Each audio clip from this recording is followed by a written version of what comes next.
जय हिंद दोस्तों, कैसे आप सभी। मैं सोहेल पटेल एमपीपीएससी योद्धा के ऑनलाइन प्लेटफॉर्म पर आप सभी का स्वागत करता हूं।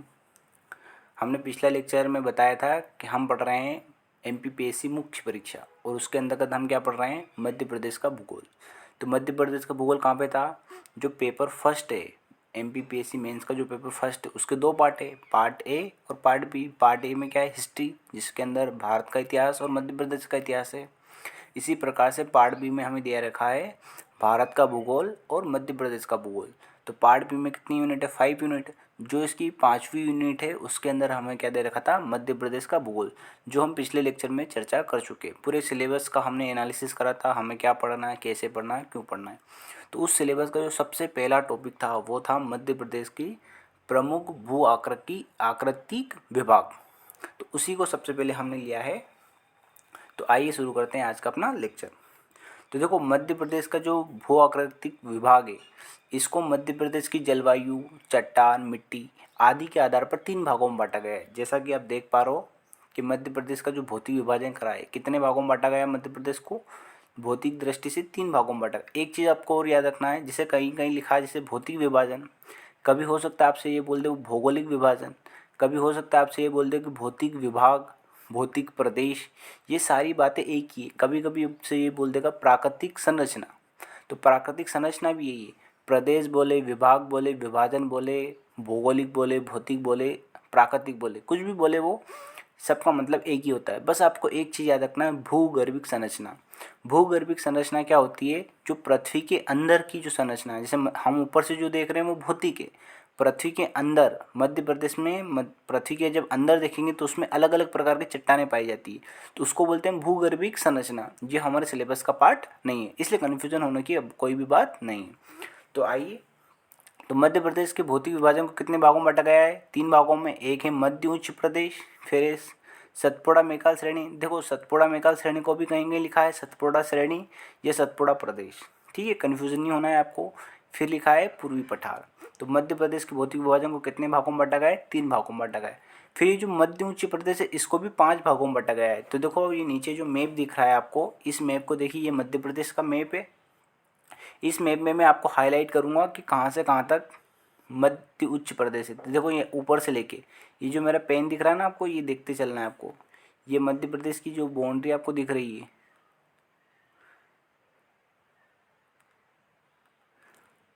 ये ये जो दिख रहा है आपको, ये पूरा मध्य उच्च प्रदेश है। ये मध्य उच्च प्रदेश का भाग है।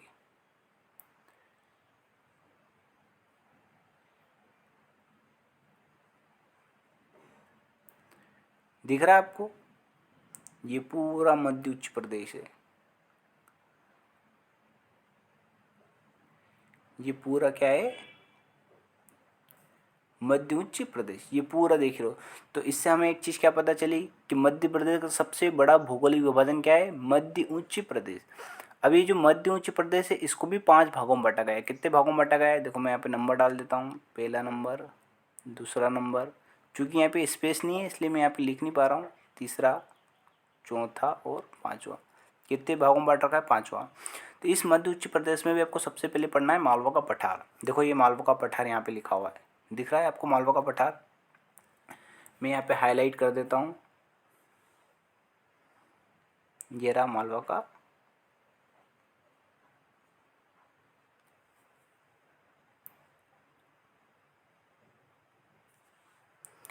ये रहा यहाँ पे मालवा का पठार।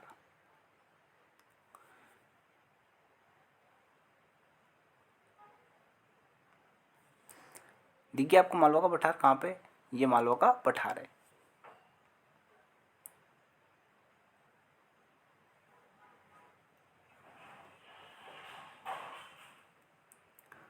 हम डार्क कलर ले लेते हैं ताकि हमें अच्छे से दिखाई दे।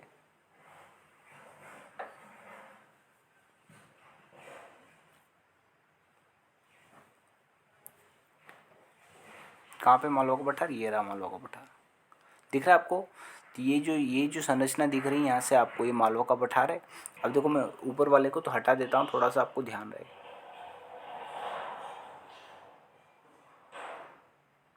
ठीक है। ये मालवा का पठार दिख गया आपको। अब इस मालवा के पठार, ये मालवा का पठार कहाँ से कहाँ तक है, तो देखो ये रहा मालवा का पठार, ये ऊपर यहाँ से लेके सिर्फ इसमें नीमच छोड़ देना आपको, ऊपर वाला पार्ट ये नीमच वाला है, ये मध्य भारत के पठार में आ जाता है नीमच, बस इसका ध्यान रखना। ये मालवा का पठार है, देखो यहाँ से, ये यहाँ से लगाकर देख पा रहे हो आप मालवा का पठार कहाँ पे है? तो ये मालवा का पठार। तो ये जो मध्य उच्च प्रदेश है, इसका सबसे पहला भाग कौन सा है? मालवा का पठार। मालवा का पठार क्यों ले रहे हैं? क्योंकि इस मध्य उच्च प्रदेश में सबसे बड़ा भाग कौन सा है? मालवा का पठार। तो अगर यदि हमें ऑप्शन में मध्य उच्च प्रदेश नहीं दे रखा है तो वो मालवा का पठार ही देंगे, इसलिए हम जनरली मालवा के पठार को मध्य प्रदेश का सबसे बड़ा भौतिक विभाजन कहते हैं। ये देखिए आपको मालवा का पठार क्या है। फिर दूसरे नंबर पर हम क्या लेंगे? नर्मदा घाटी। ये भी मालवा के पठार के अंतर्गत ही आती, क्योंकि अभी हमने पूरा डायग्राम बनाया था यहाँ पे। ये नर्मदा घाटी दूसरा नंबर हो गया। तीसरे नंबर पे क्या आ जाएगा? देखो मध्य भारत का पठार। तो दिख रहा है आपको मध्य भारत का पठार कहाँ पे? इसके जस्ट पास में देखो बुंदेलखंड का पठार, ये दिख रहा है बुंदेलखंड का पठार। यहाँ से लगाकर ये मैं आपको दिखा देता हूँ, अलग कलर से दिखा देता हूँ आपको मैं।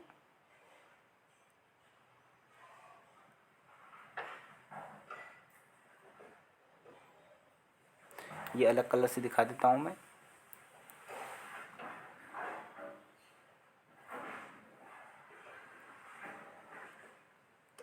ये मध्य भारत का पठार यहाँ पे भी आ जाएगा, ये इतना पार्ट भी आ जाएगा इसका, दिख रहा है आपको? ये मध्य भारत के पठार के अंतर्गत ही आएगा। ये ऐसे आके देखो, ये ऐसे आ गया है, देखो ये मध्य भारत का पठार है। आपको आगे समझ में मध्य भारत का पठार कहाँ है? इसके जस्ट पास में बुंदेलखंड का पठार। देखो बुंदेल का पठार यहाँ पे भी थोड़ा सा, और यहाँ पे भी। ये बीच वाला जो हिस्सा है ये उत्तर प्रदेश में आ गया है। तो मैं दूसरे पेन से आपको दिखा देता हूँ।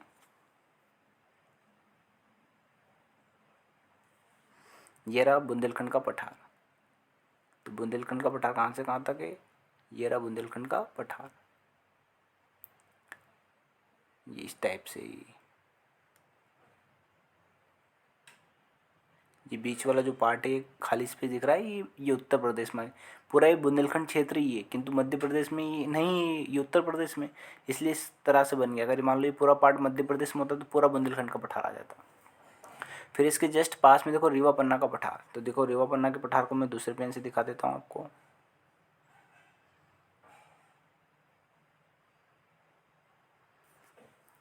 ये रहा रीवा पन्ना का पठार, दिख पा रहा है आपको रीवा पन्ना का पठार? ये रहा रीवा पन्ना का पठार। और ये नीचे नर्मदा सोन घाटी। नर्मदा सोन घाटी को मैं दिखा देता हूँ आपको एक बार अच्छे से।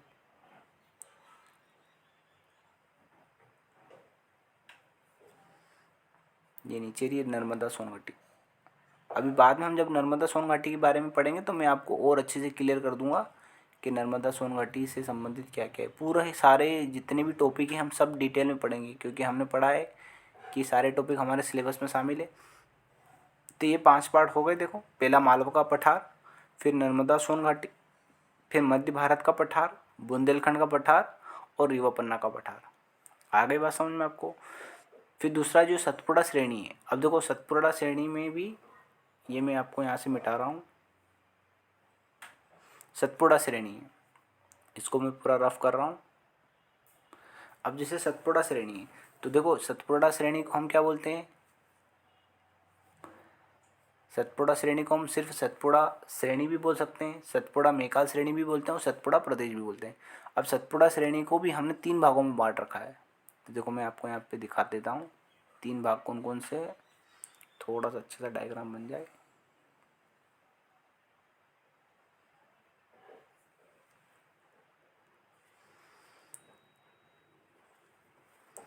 अच्छा सा डायग्राम बन जाए। ये सतपुड़ा श्रेणी है और इसके 3 पार्ट है। तो जो पहला पार्ट है, तो देखो मैं आपको दिखा देता हूँ कौन सा पार्ट कहाँ पे है। अब देखो ये नीचे जो दिख रहा है ना, ये सतपुड़ा श्रेणी। देखो यहाँ से ये नर्मदा के नीचे वाला पार्ट, तो ये नर्मदा के नीचे वाला पार्ट, ये मैं जहाँ पे पेन चला रहा हूँ वो देखिए आप, ये क्या है? सतपुड़ा प्रदेश है, सतपुड़ा श्रेणी है। इसको पूरे सतपुड़ा श्रेणी के अंतर्गत रखा है हमने, ये पूरा सतपुड़ा श्रेणी। अब ये इतना सतपुड़ा श्रेणी देखिए आपको, ये जो सतपुड़ा श्रेणी का, अब ये तो मध्य प्रदेश, इसके इधर भी सतपुड़ा श्रेणी है। यहाँ पे भी अगर आप देखोगे तो यहाँ पे भी सतपुड़ा श्रेणी, इधर भी सतपुड़ा श्रेणी है इधर, क्योंकि ये मध्य प्रदेश में इतना सही बचा है। तो ये जो इधर वाला पश्चिम वाला भाग है, देखो ये पूर्व हो गया, ये कौन सा भाग है? पूर्व भाग हो गया, जैसा मैं बता रहा हूँ ऐसा समझिए। ये पूर्व वाला भाग हो गया, ये बीच वाला, ये मध्य वाला भाग हो गया, ये मध्य वाला भाग हो गया। दूसरे पेन से हम देख लेते हैं इसको।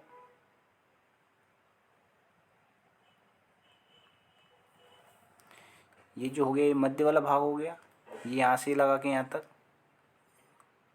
और ये पश्चिम वाला भाग हो गया। तो यहाँ पे मैं लिख देता हूँ मध्य, और ये क्या है, ये पूर्व हो गया, ये मध्य हो गया, और ये पश्चिम हो गया,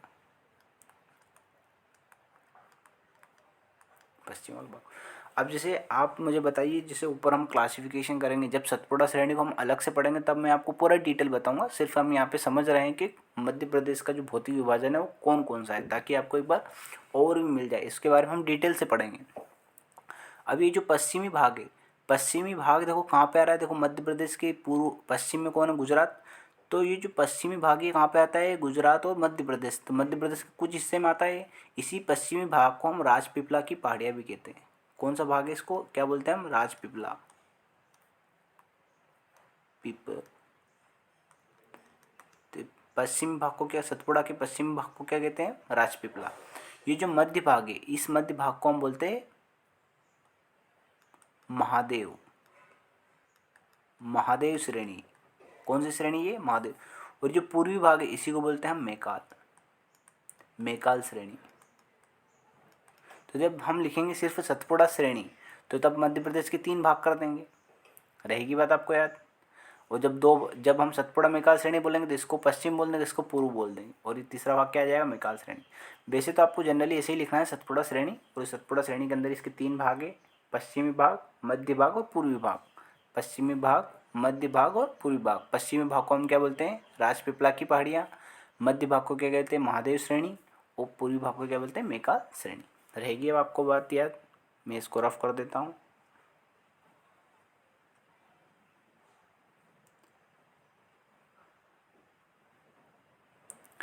अब हमारा जो बचा है पूर्वी पठार। तो पूर्वी पठार में सिर्फ एक ही भाग आता है, क्या आता है, उसको बोलते हैं बघेलखंड का पठार, बघेलखंड का पठार। अब आपको ये बात याद रखना है, ये जो बघेलखंड का पठार है, देखो ये कहाँ पे है, देखो इधर देख लो मैप में आप, ये रहा बघेलखंड का पठार, ये इधर,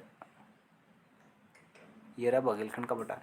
ये मध्य प्रदेश का सबसे छोटा भौतिक प्रदेश, क्या याद रखोगे आप, ये मध्य प्रदेश का सबसे छोटा क्या है, भौतिक प्रदेश। सबसे बड़ा भौतिक प्रदेश हमने क्या पढ़ा था, मध्य उत्तरी प्रदेश। और मध्य उत्तरी प्रदेश में भी अगर आपसे कोई पूछ ले कि सबसे बड़ा भौतिक प्रदेश कौन है, तो मालवा का पठार, रहेगी बात। तो बघेलखंड का पठार क्या है, मालवा का पठार सबसे बड़ा है, बघेलखंड का पठार सबसे छोटा है। ये जो नर्मदा सोन घाटी है, ये मध्य प्रदेश का सबसे निचला भौतिक प्रदेश है, क्योंकि घाटी है नर्मदा घाटी, सबसे निचला बिंदु अगर आप देखोगे तो नर्मदा घाटी। सबसे ऊपरी बिंदु देखोगे तो आपको सतपुड़ा पर्वत श्रेणी में मिलेगा, धूपगढ़। तो देखो क्वेश्चन क्लियर हो गया आपके, प्रीलिम्स के प्रश्न कैसे बनते हैं। जब हम मेंस पढ़ते हैं तो उसी के अंदर क्या हो जाता है, प्रीलिम्स इंक्लूड हो जाता है, उसके अंदर प्रीलिम्स भी आ जाता है, रहेगी बात आपको याद। ठीक है, हम आगे बढ़ते हैं। अब देखो हमारा सबसे पहला क्या है, सबसे पहले हम मालवा के पठार को पढ़ेंगे अच्छे से। तो देखो मेंस आंसर राइटिंग के अनुसार हम पढ़ेंगे, तो कैसे हमें पढ़ना है वो मैं आपको बताता हूँ। ये मैप क्लियर हो गया आपको। मैप में भी आपको मैं अलग अलग जब मैप बताऊँगा तो उसके अंदर सारी चीज़ बताऊँगा आपको मैं।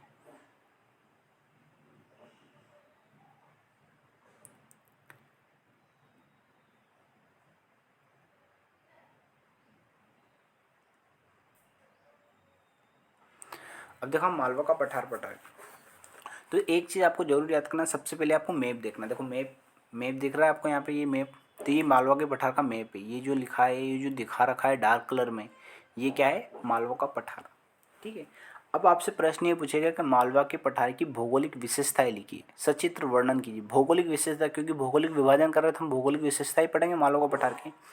अब मैं देखो आपको मेंस आंसर राइटिंग के अनुसार एक चीज़ बताता हूँ, वो चीज़ याद रखना है। जब मालवा का पठार हमें लिखने में आएगा, 2 नंबर में हमें क्या लिखना है, 5 नंबर में हमें क्या लिखना है, और 7 नंबर में हमें 10 नंबर में हमें क्या लिखना है, कैसे लिखना है, वो चीज़ मैं आपको यहाँ सिखाना चाहता हूँ। मेंस हम इसीलिए पढ़ रहे हैं कि ये कंटेंट इंपॉर्टेंट नहीं, ये जो कंटेंट जो लिखा है मैंने, सब बुकों में आपको मिलेगा देखने के लिए। सिर्फ समझाने के लिए बता रहा हूँ कि कैसे हमें लिखना है और कैसे हमें चीज़ें याद करना है। हमारा उद्देश्य ये, पढ़ते हम सब है पर हमें याद नहीं रहती कोई चीज़, तो क्यों याद नहीं रह रही है वो चीज़ हमें देखना है। तो देखो मैं आपको एक चीज़ बताता हूँ, जैसे हमें मालवा का पठार यहीं पे देख देख के आपको पॉइंट बनाना है, फिर हम सब चीज़ को डिटेल पढ़ें। ये है मालवा का पठार, तो ये मालवा का पठार हो गया। मैं एक बार इसको दिखा देता हूँ आपको, वैसे आपको दिख ही रहा है वो, ये रहा मालवा का पठार।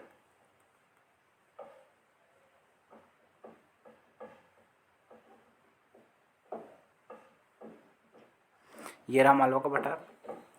अब हमें इसकी क्या बताना है, भौगोलिक विषय, भौगोलिक विशेषता जो दिख रहा है, जैसे अभी हमें यहाँ क्या मैप में कुछ भी नहीं दिख रहा है, किंतु जब मालवा के पठार को आप भारी ऊपर अंतरिक्ष में जाके देखोगे तो आपको बहुत सारी चीज़ मिलेगी। सबसे पहले तो हमें ये बताना है कि मालवा का पठार आखिर है कहाँ पे, कहाँ पर स्थित है, स्थिति बताना है इसकी। क्या बताना है, पहला पॉइंट स्थिति। देखो यहाँ मैं यहाँ लिखता जा रहा हूँ मैं खाली स्पेस में, फिर बाद में हम इसको समझते चलेंगे। कैसे आपको पॉइंट बनाना है आप ये समझते चलिए। तो सबसे पहले क्या लिखना है, स्थिति। स्थिति को हम थोड़ा और अच्छी भाषा में लिखेंगे तो अवस्थिति, कहाँ पे वो स्थित है, तो अवस्थिति। सबसे पहला पॉइंट, हम किसी भी पठार के बारे में कुछ भी बात करेंगे तो सबसे पहला पॉइंट हम क्या बनाएंगे, अवस्थिति, कि उसकी वो कहाँ पे स्थित है। सबसे पहले हम ये बताएंगे मालवा का पठार कहाँ पे स्थित है। अब इसकी हम चर्चा करेंगे थोड़ी देर बाद। अब मैंने बता दिया है कि मालवा का पठार कहाँ पे, ये तो बता दिया मैंने।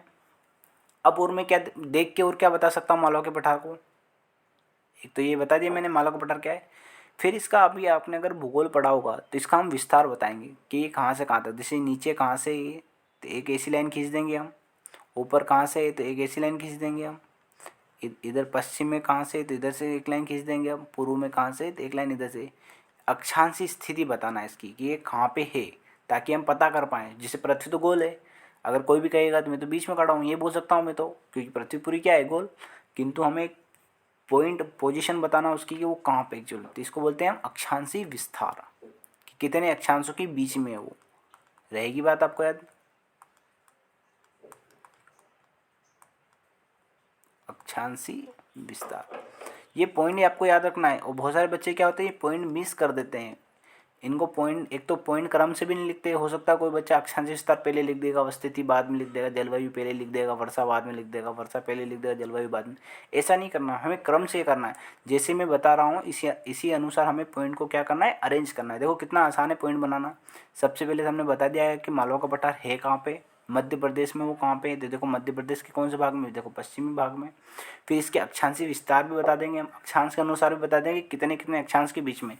अभी मान लो कोई अमेरिका में कोई आपका दोस्त बैठा हो और अगर आपसे पूछेगा आप कहाँ पे खड़े हो, तो आप बता दो कि मैं मध्य प्रदेश के उज्जैन जिले में हूँ, तो उसको क्या पता मध्य प्रदेश का उज्जैन जिला कहाँ पर है। आप मुझे बताइए, वैसे तो अभी गूगल आ गया है, सब पता चल जाता है हमें उज्जैन कहाँ पर है। किंतु पहले हमें इसे पता नहीं चल पाता था। तो पता नहीं चल पाता था तो किससे पता चल पाता था, अक्षांश से पता चल पाता था किस अक्षांश पे मैं हूँ। तो उसके लिए हमें बताना पड़ता था कि मैं इतने अक्षांश पर और इतने देशांतर पर खड़ा हूँ, तो उससे आपकी एग्जैक्ट पोजीशन पता चल जाती है। तो ठीक है, अक्षांश विस्तार में बता दिया।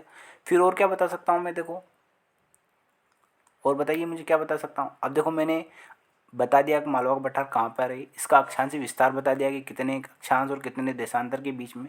फिर देखो अगर मुझे ये पता चल गया कितने अक्षांश और कितने देशांतर के बीच में, तो इसका मैं क्षेत्रफल निकाल सकता हूँ कि नहीं निकाल सकता हूँ, बिल्कुल निकाल सकता हूँ मैं। मुझे अगर लंबाई चौड़ाई पता है तो मैं इसका क्षेत्रफल निकाल सकता हूँ कि नहीं निकाल सकता हूँ। तो क्या निकाल रहा हूँ, क्षेत्रफल। रहेगी बात। तीसरा पॉइंट क्या आ जाएगा, क्षेत्रफल। बहुत ही बेसिक चीज़ बता रहा हूँ आपको, बहुत ही सिंपल पॉइंट बनाना, देखो बहुत आसान है, मेंस आंसर राइटिंग बहुत आसान है। फिर क्या बताएंगे हम, क्षेत्रफल। फिर अगला पॉइंट क्या, अगर मैंने क्षेत्रफल बता दिया तो इस मालवा के पठार में कौन कौन से जिले आ रहे हैं ये भी तो मैं बता सकता हूँ। तो संबंधित जिले, थोड़ा सा मैं इसको रफ कर देता हूँ यहाँ पे आपको समझने के लिए आसानी रहे। अगला पॉइंट क्या ले लिया मैंने, संबंधित जिले कि मालवा के पठार में कौन कौन से जिले आते हैं। तो जो भी जितने भी जिले आते हैं सारे तो हम लिख नहीं सकते, जो मुख्य मुख्य जिले होंगे वो लिख सकते हैं।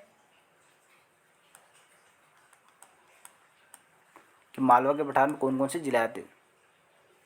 प्रमुख लिख रहा हूँ, देखो प्रमुख का मतलब ये एक सारे में नहीं लिख रहा हूँ, जो इंपॉर्टेंट है वो लिख रहा हूँ। तो एक पॉइंट मेरा ये बन गया, देखो 4 पॉइंट बन गए मेरे। तो प्रमुख जिले में बता दूंगा।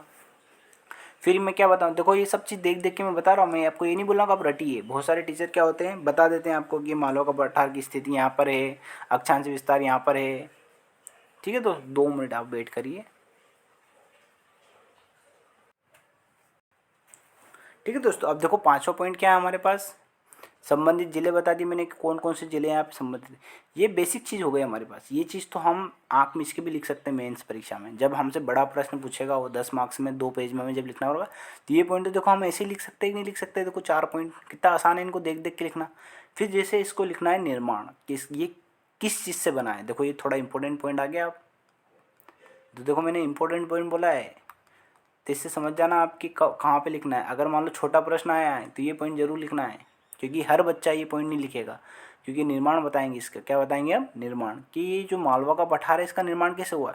कोई से अभी जब भी हम पठार पढ़ेंगे, हम जैसे मध्य उच्च प्रदेश पढ़ेंगे, बुंदेलखंड का पठार पढ़ेंगे, रीवा पन्ना का पठार पढ़ेंगे, नर्मदा सोन घाटी पढ़ेंगे, बघेलखंड का पठार पढ़ेंगे, सतपुड़ा श्रेणी पढ़ेंगे, कुछ भी पढ़ेंगे, तो क्या लिखेंगे फिर, निर्माण। ये पॉइंट मैं क्यों अरेंज कर रहा हूँ इस टाइप से, इसीलिए अरेंज कर रहा हूँ ताकि आपको चीज़ें क्रम से याद रहे, एग्जाम में हमसे कोई भी पॉइंट छूटे ना। तो हम क्या बताएंगे कि मालवा के पठार का निर्माण कैसे हुआ है, अभी मैं ऊपर बताऊंगा आपको। देखो क्योंकि सारी चीज़ें बताना पॉसिबल नहीं है। फिर देखो अगला पॉइंट, अब मैंने जैसे सारी बात कर ली, मालवा के पठार के जो यहाँ पे जो दिख रहा था वो बता दिया, मालवा के पठार के अंदर की बात भी बता दी मैंने कि मालवा का पठार कहाँ से बना। अब मालवा के पठार के ऊपर आ जाओ, थोड़ा वायुमंडल में आ जाएंगे, तो वायुमंडल में आ जाएंगे तो क्या बताएंगे इसके हम, जलवायु। कितना सिंपल है, देखो मैंने कितना अच्छे से बताया आपको कि क्या है। हमने जो ऊपर दिख रहा है वो बता दिया कि ये कहाँ पर है, कहाँ पर है, इसका विस्तार कितना है, इसका क्षेत्रफल कितना है, कौन कौन से जिले, ये जो मुझे ऊपर से दिख रही थी ये बता दिया। फिर इसके अंदर का भी मैंने बता दिया निर्माण कि ये कैसे बना है। अब सारी चीज़ हो गई, तो ऊपर की बात करेंगे हम, ऊपर मतलब वायुमंडल, वायुमंडल मतलब जलवायु की बात करेंगे कि मालवा के पठार में किस प्रकार की जलवायु पाई जाती है। ये हो गया जलवायु। अगला पॉइंट, अब देखो अगले पॉइंट में हम क्या बताएं, जैसे जलवायु ले ली मैंने, तो जलवायु में जल छुपा है तो हम क्या पढ़ेंगे, इसकी वर्षा, कि मालवा के पठार में कितनी वर्षा होती है। हो गया, तो कितना सिंपल है, कनेक्ट करना एक से बाद एक।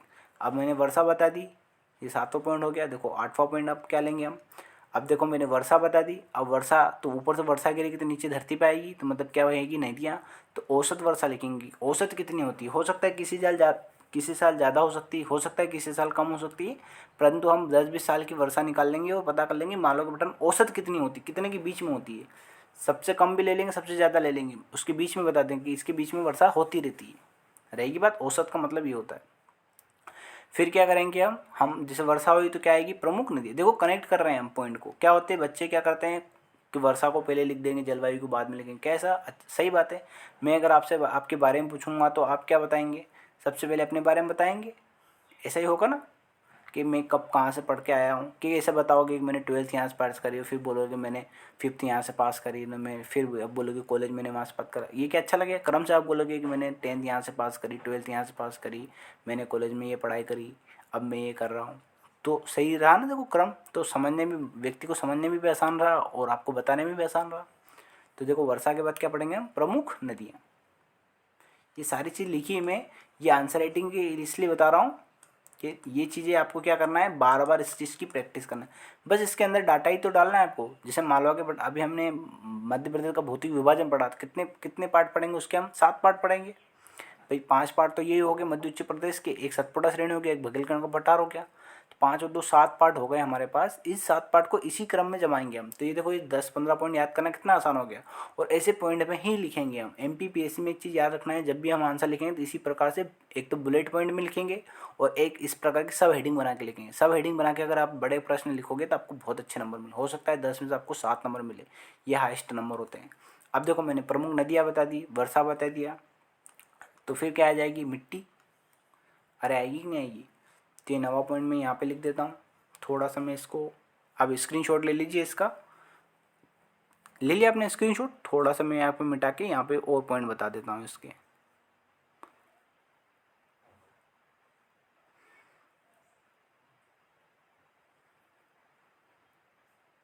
ये और पॉइंट मैं यहाँ पे बता देता हूँ आपको। कलर चेंज कर लेते हैं हम पेन का।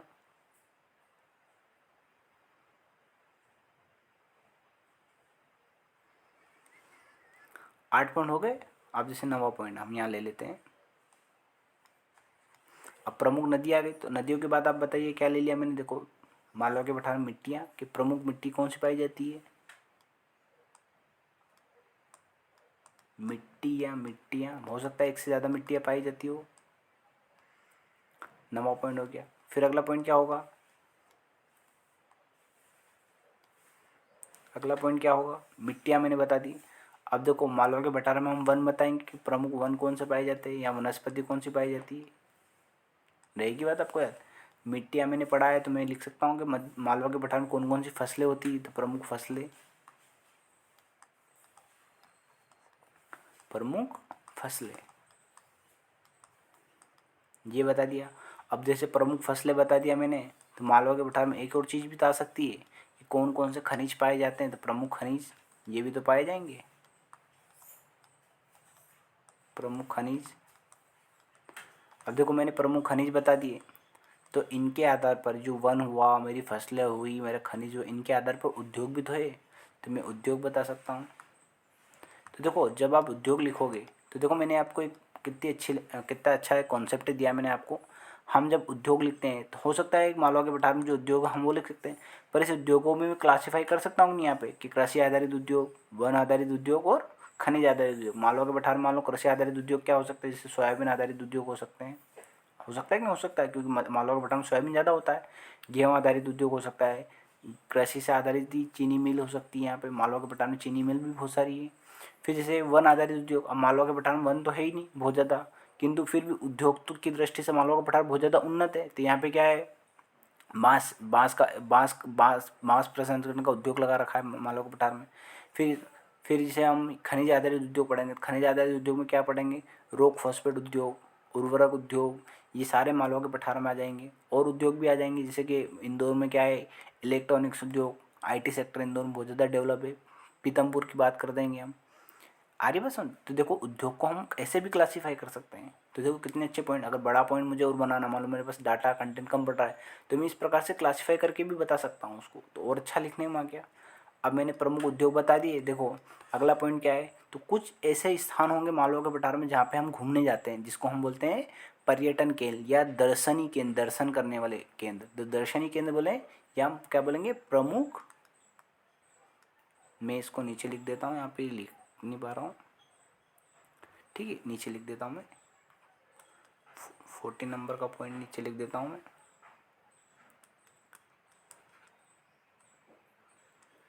प्रमुख, प्रमुख ही लिखना है सब, प्रमुख उद्योग, प्रमुख खनिज, प्रमुख फसलें, प्रमुख वन, प्रमुख मिट्टियाँ, क्या लिखेंगे हम, प्रमुख पर्यटन केंद्र, या आप दर्शनी केंद्र भी लिख सकते हो, पर्यटन केंद्र।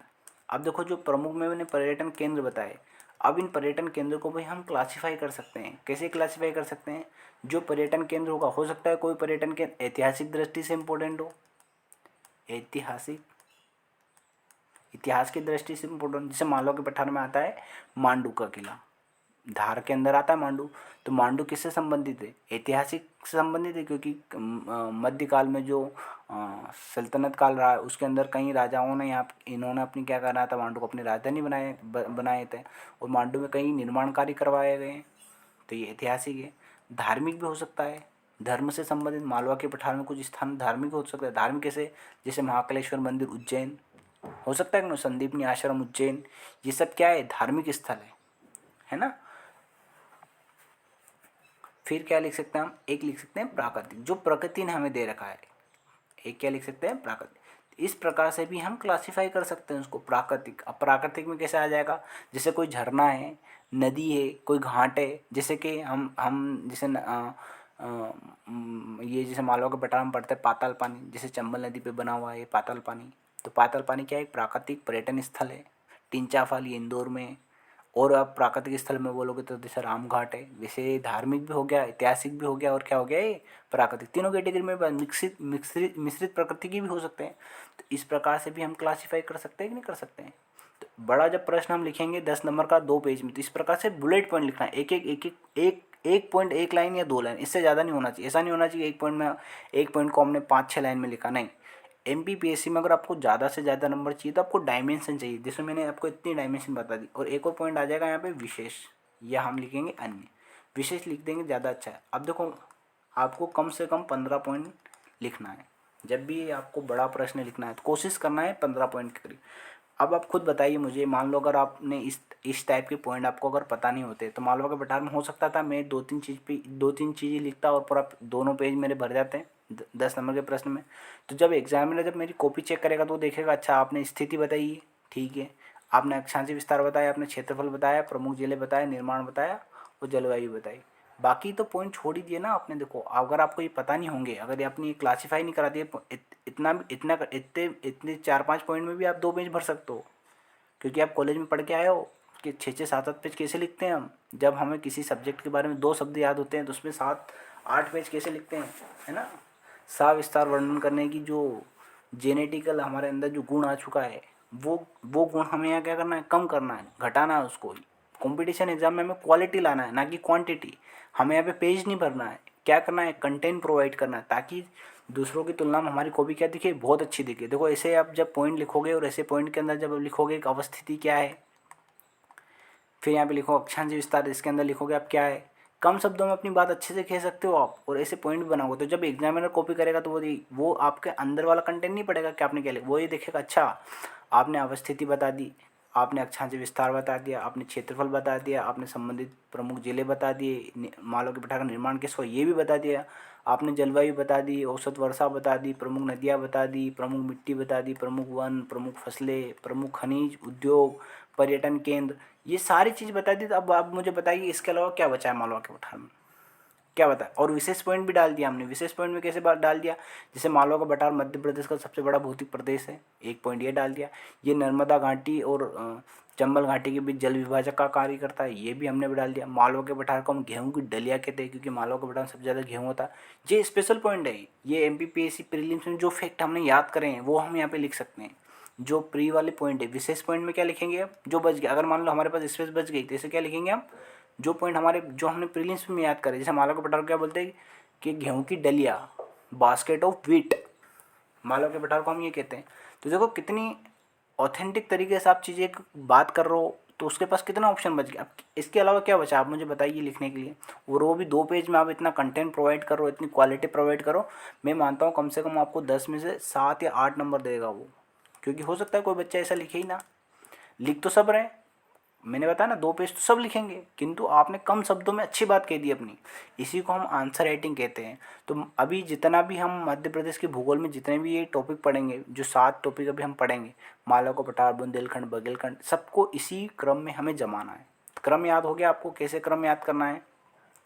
क्रम एक बार मैं और बता दूंगा आपको, ये चीज़ आप इसका स्क्रीनशॉट ले लीजिए, ठीक है। मैं इसको मिटाता हूँ।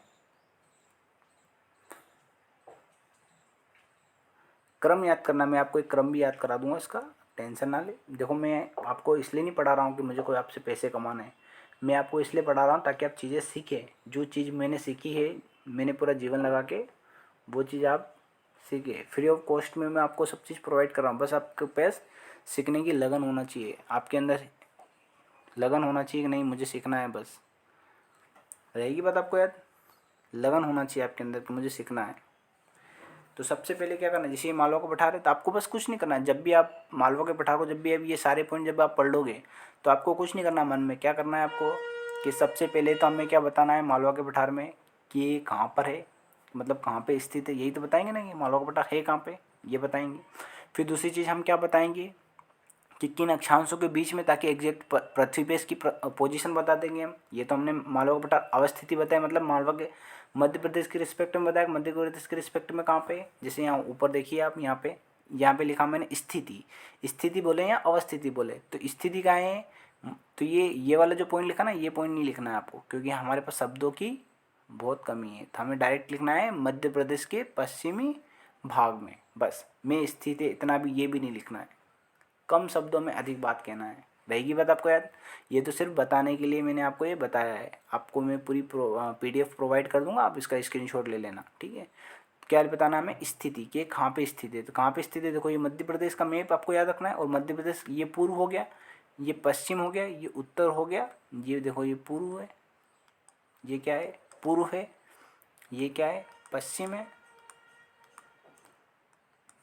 और ये क्या है उत्तर, और ये क्या है दक्षिण। अब जैसे मालवा का पठार कहाँ पे, देखो मध्य प्रदेश, देखो मध्य प्रदेश का कहाँ पे है, पश्चिम में। तो देखो मैंने क्या लिखा, मध्य प्रदेश के पश्चिम में। इतना नहीं लिखना, मालवा का पठार मध्य प्रदेश के पश्चिमी भाग में स्थित है। ये पहला टॉपिक है मेरा, इसलिए मैं आपको बहुत पूरा डिटेल में बता रहा हूँ, बहुत अच्छे से बता रहा हूँ एक एक चीज़, ताकि आप एक सी एग्ज़ाम में गलती ना करें। क्या होता है, बहुत सारे बच्चे 2-2 3-3 साल पढ़ लेते हैं, फिर जब आंसर राइटिंग करने आते हैं, जब मेंस का टेस्ट लिखते हैं, तब वो इसी प्रकार से लिखते हैं। तब हम बताते हैं ऐसा नहीं लिखना, वैसा नहीं लिखता है, तो वो बच्चे यही बोलते हैं सर शुरू से क्यों नहीं बताता कोई हमें। तो मैं आपको शुरू से ही बता रहा हूँ। बहुत सारे टीचर क्या होते हैं, मेंस तो लिखते नहीं है, वो ऐसे पढ़ा के आ जाते हैं और पढ़ाने लगते हैं बच्चों को। उनको खुद को पता नहीं रहता है कि एमपीपीएससी मेंस में हमें लिखना कैसा होता है, तो वो जो किताब में लिखा रहता है वही बता देते हैं आके, है ना। मुझे 8 साल का अनुभव है एमपीपीएससी में, और मैंने एमपीपीएससी के 4 मेंस लिखे और एक इंटरव्यू दिया है, तो मुझे अनुभव इस चीज़ का कि मुझे कैसे लिखना है। ठीक है, तो जो गलती मैंने करी है वो गलती आप ना करें। मैंने बता दिया, देखो कहाँ पे, देखो कितने कम शब्दों में बता दिया मैंने, कहाँ पे स्थित है मालवा का पठार, तो मध्य प्रदेश के पश्चिम में। ये तो मैंने मध्य प्रदेश के रिस्पेक्ट में बता दिया। अब मुझे पृथ्वी है पूरी, ये हटाता हूँ मैं 2 मिनट के लिए आप, ठीक है। अब मुझे बताइए, अब ये तो मैंने यहाँ बता दिया, पृथ्वी के रिस्पेक्ट में अगर मुझे बताना है, मान लो ये पृथ्वी है मेरी, ये पृथ्वी है, ये गोली होती है ना पृथ्वी, ये मान लो पृथ्वी है। तो अब इस पृथ्वी के रिस्पेक्ट में बताना है कि मालवा का पठार कहाँ पे। मान लो ये जो सफ़ेद लाइन है ये 0 डिग्री मान लेंगे हम। अगर आपने भारत का भूगोल या विश्व का भूगोल पढ़ा होगा, तो जो पृथ्वी है इसको हमने क्या करा, 2 बराबर भागों में बांट दिया है। ये ऊपर वाला भाग है, नीचे वाला, इसको उत्तरी गोलार्ध बोलते हैं, इसको दक्षिणी गोलार्ध बोलते हैं। तो ये जो बीच वाली लाइन है इसको हम 0 डिग्री बोलते हैं, इसको बहुत सारी लाइन बोलते हैं। जब भारत का भूगोल पढ़ेंगे तो उसके अंदर हम सारा पढ़ेंगे। इसको हम विषुवत रेखा बोलते हैं या भूमध्य रेखा भी बोलते हैं, जो पृथ्वी को 2 बराबर भागों में बांट रही है। अब मुझे कैसे पता चलेगा मालवा का पठार कहाँ है, यहाँ पे है कि यहाँ पे है कि यहाँ पे है कि यहाँ पे है कि पृथ्वी की यहाँ पे ऊपर कोने में है कि पृथ्वी की यहाँ पे नीचे है कि पृथ्वी के पीछे वाले साइड में, कहाँ पे मालवा का पठार, मुझे ये पता करना है। तो एक चीज़ तो ये हो गई, इसको हम अक्षांश बोलते हैं। क्या बोलते हैं इसको, ऐसी जो आड़ी रेखाएं जो खींची गई इसको बोलते हैं हम अक्षांश। ये क्या है, 0 डिग्री अक्षांश, क्या बोलते हैं इसको हम अक्षांश। फिर पृथ्वी को ऐसे बीच में से खड़ा भी काटा गया है, ऐसे खड़ा भी बांटा गया है, ये बांट दिया, इसको बोलते हैं देशांतर। दिशा में अंतर आ रहा है, ये पूर्व है, ये पश्चिम है, ये उत्तर है, ये दक्षिण है, ये ईस्ट है, ये वेस्ट है, ये नॉर्थ है, और ये साउथ है। ये हो गई बात आपकी। अब ये पृथ्वी अब देखो मैंने पृथ्वी को ऐसे बांट दिया और ऐसे बांट दिया। अब मुझे इससे ये पता चल गया, मान लो मैं आज, जैसे मान लो आप यहाँ पे खड़े हो, मान लो आप यहाँ पे खड़े हो और मैं आपसे पूछूँ, अगर मान लो मैं अंतरिक्ष में हूँ, मैं मंगल ग्रह पे हूँ, और मैं आपसे पूछूँ कहाँ पे खड़े हो, तो आप बोलोगे मैं उत्तर पूर्व में खड़ा हूँ। तो वहाँ पे मुझे यहीं से पता चल जाएगा ना, आप उत्तर पूर्व में खड़े हो। नहीं तो आप मान लो ये होता ही नहीं, तो आप मुझे कैसे बताते कि आप कहाँ खड़े हो।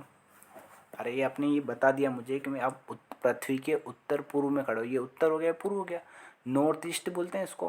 तो उत्तर पूर्व हो गया कि नहीं हो गया, यहाँ खड़े हो, तो मुझे पता चल जाएगा ना आप उत्तर पूर्व में खड़े हो। ठीक है, एक बात ये पता चल उत्तर पूर्व। अब उत्तर पूर्व तो इतना बड़ा है, मैं कब ढूंढूंगा आपको। अरे बताइए ना आप मुझे, मान लो कोई चीज़ आपके पास पहुँचाना है, अभी जो अमेजन से जो डिलीवरी होती है, आपको कोई भी प्रोडक्ट आपके पास आता है तो कैसे आता है, वो इसी पोजीशन से तो आता है, आपकी लोकेशन पता करता है कि आप एग्जैक्ट में हो कहाँ पे, आपकी लोकेशन कहाँ पे, इसी से पता चलती है।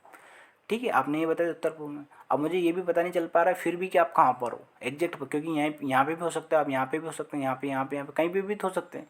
इसके लिए हमने बनाया अक्षांशी विस्तार। आपने बोला कि मैं 10 डिग्री, आप जैसे मालवा के पठार का ही ले लें कि मालवा के पठार का ये जैसे उसने बता रखा है 22 डिग्री 17 मिनट से 25 डिग्री 8 मिनट उत्तरी अक्षांश। जैसे ये उत्तर में है, उत्तर में तो इसको उत्तरी अक्षांश बोलते हैं, अगर ये दक्षिण में होते हैं तो इसको क्या बोलते हैं हम, दक्षिणी अक्षांश। ये समझ में आ गया आपको बात।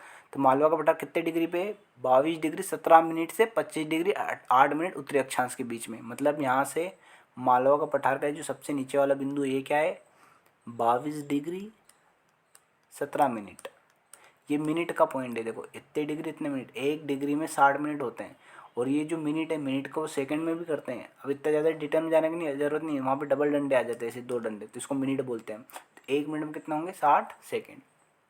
ठीक है, तो ये कहाँ से कहाँ तक है, देखो ये बता रहा है 22 डिग्री 17 मिनट से। देखो नीचे से ऊपर जाने पे बढ़ेंगे ना अक्षांश, देखो तो ये 22 डिग्री नीचे आएगा, और ऊपर कितना है देखो 25 डिग्री, तो ये यहाँ पे आ जाएगा। सबसे उत्तरी बिंदु मध्य प्रदेश का कौन सा, ये मालवा के पठार को क्या है, 25 डिग्री। तो 25 डिग्री 8 मिनट, ये नॉर्थ, इसको इंग्लिश में बोलते हैं नॉर्थ, और अक्षांश को हम बोलते हैं लेटीट्यूड। ये भी क्या है, नॉर्थ लेटीट्यूड। रहेगी बात आपको ये बात। तो एक तो ये पता चल गया। अच्छा मैंने अक्षांश विस्तार बता दिया। अब अक्षांश विस्तार मान लो ये यहाँ से ऐसे 2 मिनट, अब मैं मिटा के बताता हूँ आपको। यहाँ पे 2 मिनट आप देखिए, अब पेन भी बदल लेंगे अपन। जैसे मैं ये लाइन खींच देता हूँ पहले आपको, यहाँ पे पेन बदल लेते हैं। मान लो मैंने रेड पेन ले लिया, ठीक है। अब जैसे मैंने अक्षांश विस्तार बता दिया, हो सकता है कि अक्षांश विस्तार ऐसा हो जैसे आपको ये मान लो ये 22 डिग्री हो गया और ये 25 डिग्री हो गया। अब इसमें भी मुझे ठीक से पता नहीं चल पा रहा है यहाँ पे है कि यहाँ पे है कि यहाँ पे है कि यहाँ पे कहाँ पे है, क्योंकि ये अक्षांश विस्तार यहाँ से होगा पूरा। अरे यहाँ से होगा ना, 90 डिग्री है ना, ये 0 डिग्री है ना, 0 डिग्री से लेकर 180 डिग्री के बीच में हो सकता है। ये भी बहुत बड़ी बात है, कहाँ पे भी हो सकता है इसके बीच में। देखो अब इतना हमने हटा दिया इतना, अब ये भी हटाएंगे। अब देशांतर विस्तार भी बताएंगे इसका कितने कितने बीच में। तो देखो क्या बोल रहा है वो, 74 डिग्री 20 मिनट से 79 डिग्री 20 मिनट तक है। तो देखो 74 डिग्री, ये यहाँ पे जो आएगा ये नॉर्थ वाला ये 0 डिग्री है, तो इधर बढ़ेंगे हम तो डिग्री बढ़ती जाएगी। तो 74 डिग्री कहीं यहाँ पे होगा, होगा कि नहीं होगा, और 79 डिग्री यहाँ पे होगा। तो देखो मुझे एग्जैक्ट पता चलेगा कि ये है मालवा का पठार। ये रेड रेड दिख रहा है आपको, ये रेड रेड दिख रहा है आपको ये। तो देखो मुझे एग्जैक्ट पोजीशन पता चल गई थी। इस अक्षांशी विस्तार से मुझे क्या पता चलती है, एग्जैक्ट पोजीशन। आ रही बात समझ में आपको। तो ये अक्षांशी विस्तार है। अब देखो क्या करना है आपको, अब जैसे हम 7 भौतिक प्रदेश पढ़ेंगे मध्य प्रदेश के पूरे, तो क्या सभी के मुझे अक्षांश विस्तार पढ़ना चाहिए क्या, नहीं। मुझे तो एक तो मध्य प्रदेश का अक्षांश विस्तार पता होना चाहिए, मध्य प्रदेश किन अक्षांशों के बीच में, ताकि मैं पृथ्वी में अपनी पोजीशन बता पाऊँ। दूसरा एक चीज़ मुझे क्या याद करना है, मालवा की पठारी की और नर्मदा घाटी की, इन दोनों के अक्षांश विस्तार याद करना है, बाकी किसी का भी याद नहीं करना है। रहेगी बात आपको याद, ठीक है। अब अगला पॉइंट मैंने क्या बताया था, ये हमने बता दिया है। तो अब मैं इससे मुझे अक्षांश विस्तार पता चल गया है, इतने इतने अक्षांश के बीच मध्य प्रदेश है, तो मैं क्षेत्रफल बता सकता हूँ नहीं बता सकता हूँ। तो मध्य प्रदेश का जो क्षेत्रफल है वो कितना है, 8822 वर्ग किलोमीटर। कितना है, कितना है क्षेत्रफल, 8822 वर्ग किलोमीटर, मतलब 88,222 वर्ग किलोमीटर मध्य प्रदेश का कुल क्षेत्रफल है। तो हमें ये डाटा याद नहीं रखना है, ठीक है। अब मैं बताऊंगा आपको कौन सा डाटा याद करना है, कौन सा डाटा है। हमें सिर्फ परसेंट याद करना है कि मध्य प्रदेश का जो कुल क्षेत्रफल है, मान लो मध्य प्रदेश का कुल क्षेत्रफल कितना है, 100%। अरे 100% होगा ना मध्य प्रदेश, तो इस 100 का कितने परसेंट पे मालवा का क्षेत्र है। आप खुद देखिए, देखो ये 100% मध्य प्रदेश का क्षेत्रफल है। तो इस 100% में से कितने परसेंट पे मध्य प्रदेश का मालवा का पठार है, तो 28% भाग पर है। आ गई बात आपको समझ में। तो बस ये बात याद करना है हमें। तो जब भी हम क्षेत्रफल लिखेंगे तो क्या लिखेंगे, मध्य प्रदेश के कुल क्षेत्रफल का लगभग 28%, और ब्रैकेट में लिखा है मैंने 8822 वर्ग किलोमीटर। तो ये देखो ये डाटा कितना सिंपल है आपको याद करना। जैसे मैंने याद कर लिया 28, तो देखो 8 को कितनी बार कर देना, 2 बार, और 2 को कितनी बार कर देना, 3 बार। कितना सिंपल है याद करना कि 8822 वर्ग किलोमीटर। ये डाटा जो चीज़ हमें याद हो सकती है आसानी से वो हम याद कर लेंगे, जो चीज़ डिफिकल्ट होगी कठिन होगी जो हमें याद भी नहीं करना तो वो याद नहीं करेंगे। ये सिंपल है हमारे लिए मालवा का पठार इंपॉर्टेंट है, क्योंकि मालवा के पठार से एमपीपीएससी मेंस में बहुत बार प्रश्न पूछे जा चुके हैं, वो भी बड़े प्रश्न। तो अगर मध्य प्रदेश का नया सिलेबस है 2024 से लागू है, तो हो सकता है यहीं से पहला प्रश्न पूछे वो मालवा के पठार की भौगोलिक विशेषता लिखिए 10 नंबर में। तो मैं चिपका सकता हूँ नहीं चिपका सकता हूँ ब्रैकेट डाल के, और कितना आसान है मुझे याद करना। क्या मुझे ज़्यादा लोड लेने की आवश्यकता है क्या, कितना सिंपल है। मैंने सिर्फ याद कर लिया कितने परसेंट पे ये मध्य प्रदेश की कुल क्षेत्रफल का कितने परसेंट है, 28%। तो बस यहीं 28 में तो छिपा दिया। देखो 8 को कितनी बार कर देना, 2 बार, और 2 को कितनी बार कर देना, 3 बार। और क्षेत्रफल हमेशा वर्ग किलोमीटर में ही आता है, ठीक है, वर्ग में ही, ठीक है। हम क्षेत्रफल याद कर रहे हैं। अब मैंने क्षेत्रफल बता दिया, अब मैं इसका क्या बताऊंगा, निर्माण, कि मालवा के पठार का निर्माण। अब देखो ये पॉइंट मैंने आपको पहले बताया था, संबंधित प्रमुख जिले पहले ले लेना है। तो ये आपको क्या करना है, जब भी आप मेंस में आंसर लिखोगे तो ये पॉइंट कहाँ पे लिखना है, यहाँ पे, ठीक है। ये पीडीएफ बनाने वाले ने ऊपर नीचे कर दिया है। तो ये संबंधित प्रमुख जिले क्या करना है आपको, ये ऊपर लिखना है यहाँ पे। अब देखो मालवा के पठार का जब पॉलिटिकल मैप पढ़ोगे, पॉलिटिकल मैप आप देखना मालवा के पठार, तो मालवा के पठार में सारे सारे जिले आ जाएंगे आपके। कम लगभग 18 जिले आते हैं। कितने जिले आते हैं मालवा के पठार में, 18 जिले आते हैं। कितने जिले आते हैं, 18। देखो यहाँ पे मैंने लिखा भी कि कुल कितने जिले आते हैं, लगभग 18 जिले मालवा के पठार में। तो आपको प्रमुख जिले, ऐसा नहीं कि आप 18 का 18 जिले लिखने लगोगे, नहीं, आपको प्रमुख जिले याद करना है। प्रमुख जिले में कैसा है, जैसे यहाँ पे इंदौर है, ये प्रमुख जिला है। उज्जैन है, ये प्रमुख जिला है, क्योंकि ये संभाग है इसलिए इनको लिखना है। अब उज्जैन के पास में देवास है, इधर इंदौर के पास में धार है, उज्जैन के पास में रतलाम है। तो 5-6 जिलों के नाम लिख देना है आपको, इससे एग्जामिनर को पता चले हाँ मुझे पता है कि कितने जिले। तो देखो यहाँ पे लिखा है संबंधित प्रमुख जिले में, देखो इंदौर, उज्जैन, देवास, आगर मालवा, रतलाम, धार, झाबुआ आदि। ये आदि जरूर लिखना है आपको, है ना। आदि का मतलब है और भी है बहुत सारे। ये इधर पेन नहीं चल रहा है, ठीक है। यहाँ पे तो आदि जरूर लिखना है आपको, ठीक है। रहेगी बात आपको याद। संबंधित प्रमुख जिले कितने आ गए। बस एक चीज़ आपको जरूर याद करना है, ये वाला जो ऊपर वाला जो पोर्शन है ना, ये छोड़ देना, नीमच को मत ले आना आप।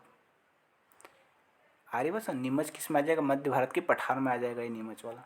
तो बस याद करना। और अगर मान लो यहाँ से प्रीलिम्स का प्रश्न अगर आपसे बना, मान लो प्रीलिम्स का प्रश्न आपसे अगर पूछा उसने और उसमें बोल दिया मालवा के पठार में कौन से जिले नहीं आते हैं, तो ऑप्शन में वो खाली एक ही जिला देगा, नीमच।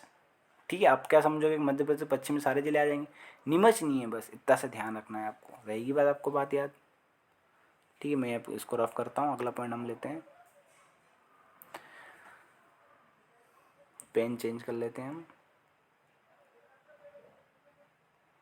ठीक है। अब संबंधित जिले, अब हम लिखेंगे पांचवा पॉइंट। क्या लिखेंगे, देखो ये पहला पॉइंट हो गया हमारा, ये दूसरा पॉइंट हो गया हमारा, ये तीसरा पॉइंट हो गया हमारा, ये चौथा पॉइंट हो गया। ये सिर्फ याद करने के लिए, आपको एग्जाम में ऐसे पॉइंट नहीं लिखना है, एग्जाम में हमें सिर्फ ऐसे पॉइंट बनाना है बस, और वर्णन कर देना। पांचों पॉइंट में क्यों लिख रहा हूँ, क्योंकि निर्माण थोड़ा हम बाद में लेंगे, क्योंकि इसी से संबंध में। अब निर्माण मतलब पृथ्वी के अंदर की बात करें, निर्माण कि ये मालवा का पठार बना कैसे। तो अगर जब आप मध्य प्रदेश की जब भूगर्भिक संरचना पढ़ोगे, भूगर्भिक संरचना मध्य प्रदेश के अंदर कौन कौन सी संरचना की चट्टानें पाई जाती है, तो मालवा के पठार में बहुत सारे प्रकार की चट्टानें, मतलब मध्य प्रदेश में बहुत सारे प्रकार की चट्टान पाई। ये जो मध्य प्रदेश का जो पश्चिमी भाग है, यहाँ पे पाई जाती है डक्कन ट्रेप की चट्टानें। कौन सी पाई जाती चट्टानें, डक्कन डक्कन ट्रेप की चट्टानें। रहेगी बात आपको, डक्कन ट्रेप की चट्टानें। और जो डक्कन ट्रेप की चट्टानें, मतलब इसका भी निर्माण किससे हुआ, लावा से, लावा से। तो डक्कन ट्रेप की चट्टानें एवं लावा चट्टानें, लावा चट्टानों को हम बोलते हैं बेसाल्ट चट्टानें। क्या बोलते हैं हम, बेसाल्ट, बेसाल्ट चट्टानें। तो या तो हम क्या लिखते हैं, डक्कन ट्रेप की चट्टानें या बेसाल्ट चट्टानें। इनके क्या हुआ है, अपक्षय अपर्दन, मतलब इनके टूटने से क्या बन किसका निर्माण हुआ है, मालवा के पठार का। देखो यहाँ पे लिखा है निर्माण में, देखो लिखा है डक्कन ट्रेप की लावा, ये ट्रेप की नहीं लिखे, का लिखना डक्कन ट्रेप का लावा तथा बेसाल्ट चट्टानों के टूटने। ये सिर्फ आप इस तरह से लिखना है, डक्कन ट्रेप की चट्टानें एवं बेसाल्ट चट्टानों के टूटने से हुआ है। अब देखो टूटना क्या होता है, थोड़ा सिंपल भाषा आ गई, तो हम यहाँ पे लिख सकते हैं अपक्षय अपर्दन से। टूटने को ही अपक्षय अपर्दन बोलते हैं भौतिकी भाषा में, अपक्षय अपर्दन से। आई बात समझ में। मालवा की पठार का निर्माण किससे हुआ है, डक्कन ट्रेप की चट्टानें एवं बेसाल्ट चट्टानों के अपक्षय अपर्दन से, ये टूटने से हुआ है। रहेगी बात आपको ये बात, ये पॉइंट आपको याद रहेगा। अब देखो अगला पॉइंट लेते हैं हम। अगला पॉइंट क्या है, अब मैंने बता दिया, देखो हमने ऊपर की बात बता दी, अंदर की बात बता दी, अब हम मालवा के पठार की ऊपर की बात करेंगे। ऊपर क्या आएगा, जलवायु। ऊपर मतलब आएगा वायुमंडल, तो वायुमंडल में क्या आता है, जलवायु। अरे जल और वायु ही तो आएगा, जलवायु। तो मालवा के पठार में जो जलवायु पाई जाती है वो पाई जाती समशीतोष्ण जलवायु, या सिर्फ आप इसको सिर्फ लिख सकते हो सम जलवायु। यहाँ पे लिखा है समशीतोष्ण जलवायु, या सिर्फ आप क्या लिखो, सम जलवायु। अब देखो सम जलवायु क्या होता है, अब एक चीज़ समझ लीजिए, यहाँ पे सम जल दो प्रकार की जलवायु होती है। पहले यहाँ समझने से पहले यहाँ पे समझ लीजिए जलवायु कितने प्रकार की होती है, दो प्रकार की। एक होती है सम जलवायु और एक होती है विषम जलवायु। क्या होती है थोड़ा सा वो समझ लीजिए आप। सम जलवायु, सम जलवायु का मतलब ये होता है कि यहाँ पे जो गर्मी होती है जिसको हम बोलते हैं ग्रीष्म ऋतु, तो ग्रीष्म ऋतु में ज़्यादा गर्मी नहीं होगी, मतलब ग्रीष्म ऋतु में गर्मी कम होना चाहिए ग्रीष्म ऋतु। तो ग्रीष्म ऋतु कैसा होता है, साधारण गर्म होता है। कैसा होता है, साधारण गर्म। और शीत ऋतु मतलब ठंडी, तो ठंडी भी ज़्यादा नहीं लगती है, मतलब क्या है, समान। ना तो गर्मी ज़्यादा लग रही है यहाँ पे गर्मी में, ना ही ठंडी में ज़्यादा ठंड लग रही है, समान रह रही है, इसलिए इसको क्या बोलते हैं, सम जलवायु। विषम जलवायु में क्या होता है, विषम जलवायु में जस्ट उल्टा आता है, ग्रीष्म ऋतु में और ज़्यादा गर्मी हो रही है, ठीक है, और शीत ऋतु में और ज़्यादा ठंडी हो रही है, मतलब गर्मी में और ज़्यादा गर्मी लगेगी, ठंडी में और ज़्यादा ठंडी लगेगी। तो ये क्या होगा, विषम, विषम मतलब उल्टा। इसी सम जलवायु को ही हम एक और नाम से बोलते हैं, इसको बोलते हैं महासागरीय जलवायु। ये जो तटीय क्षेत्र होते हैं, जो सागर से लगे लगे क्षेत्र होता है ना, यहाँ पे सम जलवायु पाई जाती है। क्यों, क्योंकि जो जल होता है वो बहुत जल्दी ना तो गर्म होता है ना बहुत जल्दी ठंडा होता है, ठीक है। जो दिन में तो 12 घंटे सूरज निकलेगा, 12 घंटे रात रहेगी, तो सूरज जो 12 घंटे जब दिन में निकलेगा तो जल को बहुत जल्दी गर्म नहीं कर पाएगा वो। और जल की तुलना में जो जो हमारा धरातल होगा, चट्टान होगी उसको जल्दी गर्म कर देगा वो, क्योंकि उसकी ऊपरी सतह ही गर्म होगी। तो जल्दी गर्म किसको कर देगा वो, महाद्वीपीय भागों को जल्दी गर्म कर देगा। तो महासागरों में क्या पाई जाती है, सम जलवायु। और जो महाद्वीपीय क्षेत्र होते हैं जिसके आसपास जल नहीं होता है, तो वो जल्दी गर्म होंगे, जल्दी ठंडे होंगे। रहेगी बात आपको याद, इस टाइप से आपको याद करना है। इसको मैं मिटा देता हूँ। तो ये बात याद रहेगी आपको। मालवा, ये मालवा के पठार में जलवायु, तो कैसी जलवायु पाई जाती है मालवा के पठार की, सम जलवायु पाई जाती है। सम जलवायु का मतलब यहाँ लिख सकते हैं, ये समशीतोष्ण लिखा है या सिर्फ आप लिख देना सम जलवायु पाई जाती है। अर्थात क्या करना, क्या लिखना, अर्थात मतलब कि ग्रीष्म ऋतु में साधारण गर्मी और शीत ऋतु में साधारण ठंडी पाई जाती है। बस इतना सा याद करना है। और ब्रैकेट में अगर और अच्छा सा आपको लिखना है यहाँ पे, तो आपको ये लिख देना कि चीनी यात्री फायान ने मालवा के पठार की जलवायु को विश्व की सर्वोत्तम, मतलब सबसे अच्छी जलवायु कहा है। सर्वोत्तम क्यों कहा है, क्योंकि गर्मी में गर्मी नहीं लग रही, ठंडी में ठंड नहीं लग रही है। मतलब मानव के रहने के लिए सबसे अच्छा स्थान है मालवा का पठार। रहेगी बात। अब तो चीनी यात्री की बात करेंगे। जो चीनी यात्री कब आया था ये आपको कमेंट के माध्यम से बताना है। ठीक है दोस्तों, अब हम अगला पॉइंट लेते हैं। देखो अगला पॉइंट यहाँ पे नीचे है, औसत वर्षा। देखो अब जलवायु में मैंने बताया था ना, देखो जल है तो जलवायु ऊपर की बात कर रहे हैं हम, वायुमंडल की। तो जलवायु में फिर वर्षा भी वायुमंडल के कारण ही होती है। तो औसत वर्षा लिखा है, देखो मैंने क्यों लिखा औसत, कि कितने के बीच में होती है। वर्षा कितनी होती है यहाँ पे, 70 से 75 सेंटीमीटर के बीच। बस इतना से, ये नहीं लिखना कि इस क्षेत्र में 70 से 75 सेंटीमीटर वर्षा होती है। बस आपको क्या लिखना है, औसत वर्षा कितनी होती है, 70 से 75 सेंटीमीटर के बीच में। रहेगी बात आपको याद। मतलब मालवा के पठार में कम ही वर्षा होती है। कितनी वर्षा होती है, 70 से 75 सेंटीमीटर। फिर देखो वर्षा आ गई। अब मैंने बताया था आपको वर्षा के बाद क्या करना है, आपको प्रमुख नदियाँ लेके आना। देखो इसने नदियों को देखो कितने नीचे डाल रखा है, ये पीडीएफ बनाने वाला मूर्ख आदमी। तो ये नदियों को यहाँ पे लेके आना है, क्योंकि हमें पॉइंट याद रहेंगे आसानी से। तो औसत वर्षा, वर्षा जैसे जल आया कहाँ पे गिरा है, यहाँ पे। तो यहाँ से नदियाँ बहेगी कि नहीं बहेगी, ये मान लो ये नदी बह रही है, इधर ये नदी बह रही है, इधर ये नदी बह रही है। वर्षा होने के बाद ही तो नदियाँ बहेगी। ठीक है, तो क्या आएगी, प्रमुख नदियाँ। अब मालवा के पठार की प्रमुख नदी में याद रखना है आपको, एक तो चंबल नदी, शिप्रा नदी, पार्वती नदी, ये गंभीर, खान, ये छोटी छोटी नदी है, ये इंपॉर्टेंट है। माही नदी। रहेगी बात आपको। बड़ी बड़ी नदी याद करना, जैसे चंबल, शिप्रा, पार्वती, काली सिंध। ये काली सिंध नदी यहाँ से बहती है। ठीक है, माहिया इधर बहती है झाबुआ में, इधर से इधर बह जाती है माही नदी। आई बात समझ। प्रमुख नदियाँ मैंने पहले पॉइंट क्यों बताया आपको, बार बार इसी फॉर्म में इसी रूप में आपको पढ़ना है, ताकि आपको चीज़ें क्या रहेगी, याद रहेगी। तो प्रमुख नदियाँ हो गई। अब नदियों के बाद क्या आएगा, मिट्टियाँ। तो देखो प्रमुख नदियाँ, प्रमुख नदियों के बाद हमें पढ़ना है मिट्टी। प्रमुख मिट्टी, तो मालवा के पठार में काली मिट्टी पाई जाती है। अब मैं आपको एक और चीज़ बताना चाहता हूँ कि जो निर्माण हुआ ना, ये निर्माण यहाँ पे, तो निर्माण किससे हुआ, बेसाल चट्टानों से। अब बेसाल चट्टान का निर्माण किससे हुआ, लावा से। देखो यही सब चीज़ तो लिख रहा हो, डक्कन ट्रैप की लावा, लावा से क्या बना है, बेसाल चट्टान है। क्या बना है, जो लावा था, लावा से तो बना है मालवा का पठार। तो जो डक्कन ट्रैप का जो लावा था, लावा से क्या बना है, बेसाल चट्टान है। और जो बेसाल चट्टान होती है काली होती है। अब इनके टूटने फूटने से क्या बनेगी, मिट्टी। तो मिट्टी किससे बनेगी, काली तो बनेगी। तो कितना आसान हो गया याद करना हमें। तो मालवा के पठार में कौन सी मिट्टी पाई जाती है, काली मिट्टी। अब देखो काली मिट्टी भी बहुत प्रकार की होती है, एक साधारण काली होती है, एक गहरी काली होती है, एक छिछली काली होती है। इतना ज़्यादा लिखने की आवश्यकता नहीं है, सिर्फ लिखना है काली मिट्टी पाई जाती है। इसमें भी अगर आपको लिखना है तो साधारण काली कौन सी पाई जाती है, साधारण काली। बहुत ज़्यादा आपको स्पेशलिस्ट बनना है, बहुत ज़्यादा विद्वान बनना है एमपीपीएससी का, तो कौन सी मिट्टी पाई, इस मालवा के पठार में कौन सी मिट्टी पाई जाती है, साधारण काली मिट्टी। गहरी काली मिट्टी पाई जाएगी इन नदियों घाटियों में, नर्मदा जो घाटी इसमें काली मिट्टी पाई जाती है। और यहाँ पे पाई जाता है पत्थर पत्थर, तो इसलिए बोलते हैं इसको छिछली काली मिट्टी। मिट्टी तो काली ही है पर कैसी, छिछली वाली, मतलब कंकर पत्थर वाली मिट्टी आ गई। मिट्टी, अब देखो ये हटा देता हूँ मैं थोड़ा सा समझने के लिए। अब मिट्टी के बाद क्या आ जाएगा, देखो प्रमुख वन। मैंने बताया ना क्रम से याद करना आपको, प्रमुख वन। अब जो मालवा का पठार है यहाँ पे कोई वन नहीं पाया जाता। वन का मतलब होता है फॉरेस्ट। बहुत सारे बच्चे बोलेंगे सर हमारे आसपास पेड़ तो है ना। पेड़ अलग होता है, पेड़ को हम वृक्ष बोलते हैं, वृक्ष अलग होता है। फॉरेस्ट, वन को इंग्लिश में हम फॉरेस्ट बोलते हैं। क्या मध्य प्रदेश में कोई सॉरी मालवा के पठार में कोई फॉरेस्ट, कोई जंगल दिखता है आपको क्या, नहीं, बिल्कुल नहीं दिखता हमें। तो यहाँ क्या छुटपुट थोड़े बहुत वन तो दिखेंगे आपको, ऐसे कोई कहीं कहीं वन तो दिखेंगे, मतलब सॉरी वृक्ष तो दिखेंगे पर वन नहीं है। देखो मालवा के पठार में आप देखोगे तो वो क्या है, वन की दृष्टि से क्या है, शून्य है।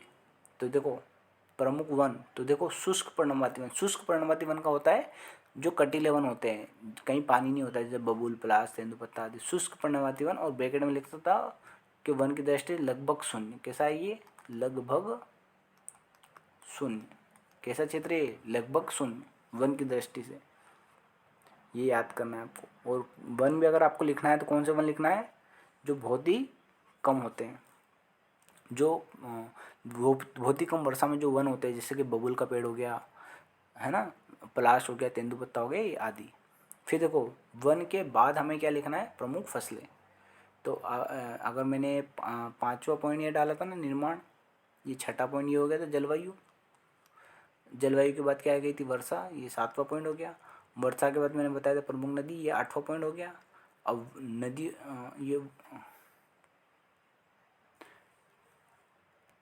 ये आठवां पॉइंट हो गया मानो, प्रमुख नदी, ये आठवां पॉइंट हो गया। अब प्रमुख नदी के बाद मैंने क्या बताया था? मिट्टी। मिट्टी तो पहले आ गया, प्रमुख नदी के बाद मिट्टी आ गई हमारी, नौवां पॉइंट। मिट्टी के बाद क्या आ गया? वन, ये 10वां पॉइंट। और प्रमुख फसलें, ये है 11वां पॉइंट। तो देखो, प्रमुख फसलें, क्योंकि मिट्टी आएगी तो वन आया, वन के बाद क्या है? फसलें। अब मालवा के पठार में सबसे ज़्यादा क्या बोया जाता है? देखो, सोयाबीन, गेहूँ, ज्वार, कपास। तो देखो यहाँ लिखा है सोयाबीन। और जो कपास क्यों लिखा है? क्योंकि जो कपास होता है, कपास के लिए सबसे अच्छी मिट्टी होती है काली मिट्टी, इसलिए कपास सबसे अच्छा कहाँ पे होगा? काली मिट्टी में। इसलिए कपास, मालवा के पठार में जो खंडवा खरगोन, यहाँ पे कपास की खेती की जाती है। तो देखो, मालवा के पठार में कौन कौन सी प्रमुख फसल आ गई? एक तो सोयाबीन आ गया, कपास आ गया, गेहूँ आ गया, ज्वार भी बोई जाती है, मूंगफली तो बहुत ही कम की जाती है। और एक और चीज़ आपको क्या लिखना है? कपास, गेहूँ, ज्वार और मक्का। थोड़ी बहुत तो सब की जाती है, ऐसा तो है ही नहीं देखो कोई नहीं करता, हर किसान करता है खाने के लिए मक्का। ठीक है, तो ये आगे देखो प्रमुख फसलें आ गई। अब देखो ये सारी चीज़ आ गई मेरे पास। इसमें देखो एक चीज़ उसने छोड़ दी है, प्रमुख खनिज। मालवा के पठार में प्रमुख खनिज उसने छोड़ दिए। अब मालवा के पठार में बहुत ज़्यादा खनिज तो नहीं पाए जाते हैं, किंतु फिर भी हमारा एक पॉइंट है खनिज। इसके बाद हमने लिखा था ना खनिज। तो प्रमुख खनिज में क्या होता है? देखो, प्रमुख खनिज में आपको यहीं से बता देता। प्रमुख खनिज में ये जो झावा वाला क्षेत्र यहाँ पे पाया जाता है, रॉक फॉस्फेट। क्या पाया जाता है? Rock phosphate. तो ये प्रमुख क्या है? खनिज। यहाँ पे जो मंदसौर है, मंदसौर में पाया जाता है स्लेट, जो पेंसिल से बनाते हैं ना, स्लेट। बस ऐसे थोड़े थोड़ी चीज़ें लिख देना है आपको कि रॉक फॉस्फेट कहाँ पे लिख दिया मैंने? झावा। स्लेट कहाँ पे लिख दिया मैंने? मंदसौर, है ना। प्रमुख खनिज में काली मिट्टी भी एक प्रकार का खनिज ही मान लो हम। और कौन? और बहुत सारी चीज़ें। मालवा के पठार में बहुत ज़्यादा खनन का कार्य नहीं होता है, क्योंकि ना तो बहुत बड़ी नदियाँ हैं यहाँ पे, ना और कुछ छोटी मोटी चीज़ें यहाँ पे पाई जाती है, तो वो आपको लिख देना है। फिर देखो, प्रमुख खनिज के बाद में आएगा प्रमुख उद्योग। तो 10 हो गया, 11वां पॉइंट क्या हो गया? 12वां पॉइंट प्रमुख खनिज। देखो ये पॉइंट छोड़ दिया उसने, प्रमुख खनिज वाला। तो आपको ये लिख लेना प्रमुख खनिज कि हम झावा में क्या पाया जाता है? Rock phosphate. Rock phosphate. और यहाँ पे क्या पाया जाता है? स्लेट। जो मंदसौर है, यहाँ पे क्या पाया जाता है? स्लेट। अब देखो, अगर हम मान लो आंसर राइटिंग नहीं करते और वो पॉइंट में अगर आपको नहीं बताता, तो आपको कैसे पता चलता है प्रमुख खनिज पाए जाते हैं? आप तो ये सारे जो पॉइंट लिखे हैं ये रट के चले जाते हैं और लिख के आ जाते हैं। पर आपको पता है कि प्रमुख खनिज छूट गया है हमारा पॉइंट। देखो छूट गया, इसलिए हम पता, ये सारी चीज़ पढ़ोगे आप, प्रीलिम्स में पढ़ोगे तब भी पढ़ोगे, मेंस में पढ़ोगे, पर हमने अगर चीज़ें अच्छे से नहीं पढ़ी तो हमें कभी भी याद नहीं रहेगी। फिर इसके बाद लिखना है प्रमुख उद्योग। ये 13वां पॉइंट क्या है हमारा? प्रमुख उद्योग। अब प्रमुख उद्योग में मैंने क्या बताया था आपको कि कृषि आधारित उद्योग बताना। तो कृषि आधारित उद्योग में क्या बता दोगे आप? जब मालवा के पठार में सबसे ज़्यादा क्या होता है? सोयाबीन। तो सोयाबीन आधारित उद्योग, तो उज्जैन में मध्य प्रदेश का एशिया का सबसे बड़ा सोयाबीन संयंत्र लगा है। बस ऐसे लिख देना आप, एशिया का सबसे बड़ा सोयाबीन संयंत्र, ब्रैकेट में लिख देना उज्जैन। ये क्या है? ये प्रमुख उद्योग ही तो एक टाइप का। और भी बहुत सारे उद्योग, जैसे नागदा में कृत्रिम रेशा उद्योग है।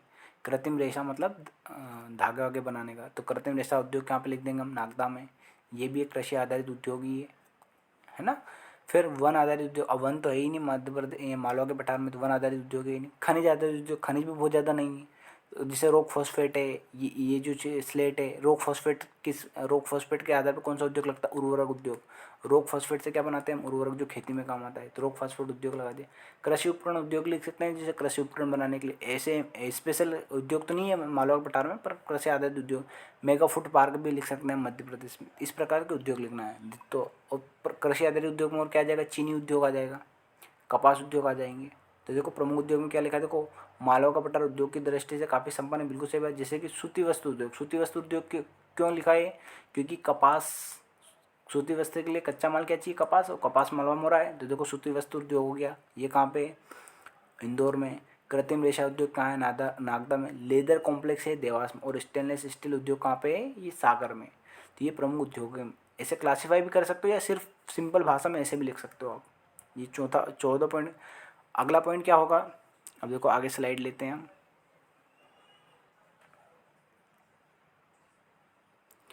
अगला पॉइंट लेते हैं हम।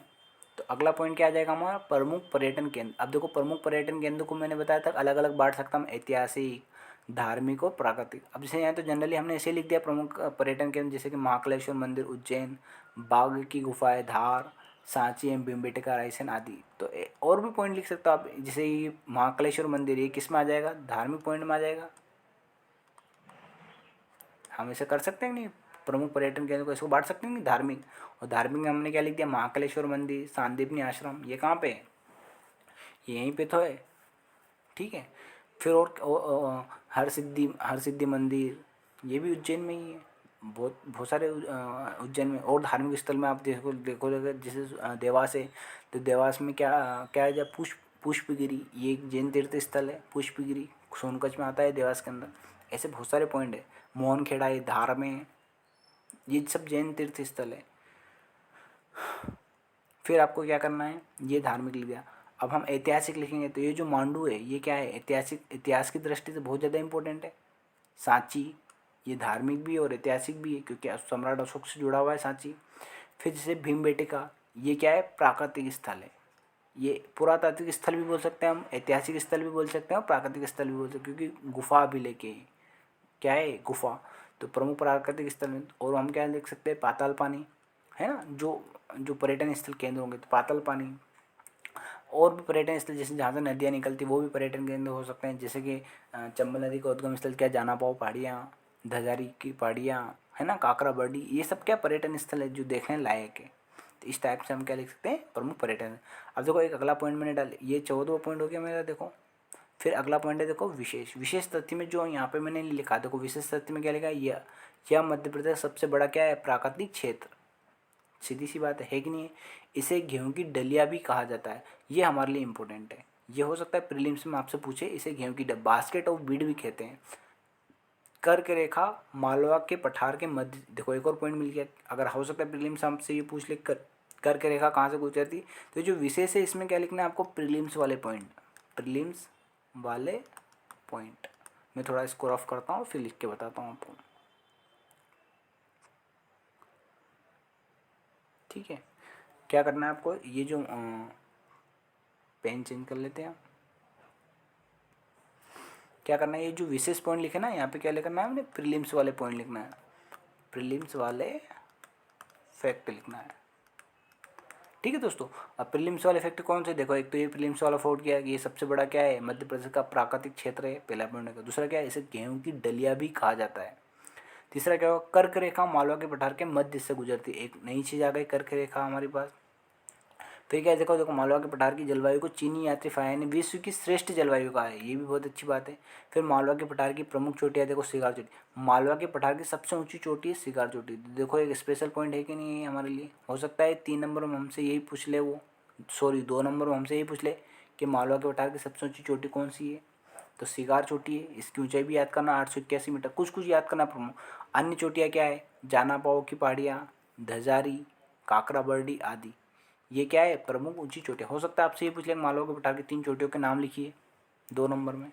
और ये जो मालवा का पठार है वो चंबल नदी, अब देखो चंबल नदी मैं आपको मैप में बताऊंगा, और नर्मदा नदी के बीच जल विभाजन का कार्य करता है। तो कैसे करता है देखो मैं आपको वो बताता हूँ।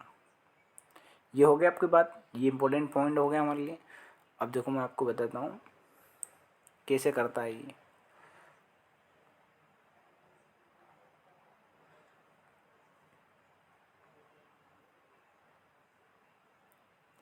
ठीक है दोस्तों। अब जैसे आप ये देखिए, ये मालवा का पठार है। तो देखो मालवा के पठार के नीचे से यहाँ से ये है नर्मदा नदी। ये वाली नर्मदा नदी, देखो ये रही। ये नर्मदा नर्मदा सोन घाटी तो है ये बह रही नर्मदा नदी। ठीक है। और यहाँ से बह रही देखो चंबल नदी। ये ऐसे बह रही चंबल नदी। तो देखो ऐसा भी तो हो सकता है अगर मालवा का पठार नहीं होता तो ये चंबल नदी इधर आ जाती नर्मदा नदी में, या नर्मदा नदी इधर चली जाती। ये बीच में क्या कर रहा है? जल विभाजन का कार्य। इसी के बीच में क्या है? विंध्याचल पर्वत श्रेणी। देखो ये दोनों के बीच जल विभाजन का कार्य कर रहा है कि नहीं कर रहा है। बीच में पर्वत है, क्या है, विंध्याचल पर्वत है, विंध्याचल पर्वत श्रेणी। ये पर्वत ही तो इन दोनों को एक दूसरे से मिलने नहीं दे रहा है, तो ये जल विभाजन का कार्य कर रहा है कि नहीं कर रहा है। तो देखो एक नया पॉइंट हमें मिल गया। आगे बात तो समझ में आपको। तो आज के लिए इतना है दोस्तों। जय हिंद, जय भारत। और यदि आपको मेरी वीडियो पसंद आती है तो आप लाइक, शेयर एंड सब्सक्राइब जरूर कीजिए। इसका आप स्क्रीनशॉट ले लीजिए, मैं आपको साफ करके दे देता हूँ जितना भी मैंने अभी पढ़ाया है आपको।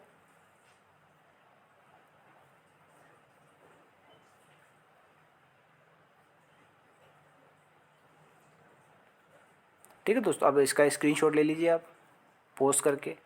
फिर देखो आप इसका स्क्रीनशॉट ले लीजिए, आप ले लिया आपने स्क्रीनशॉट।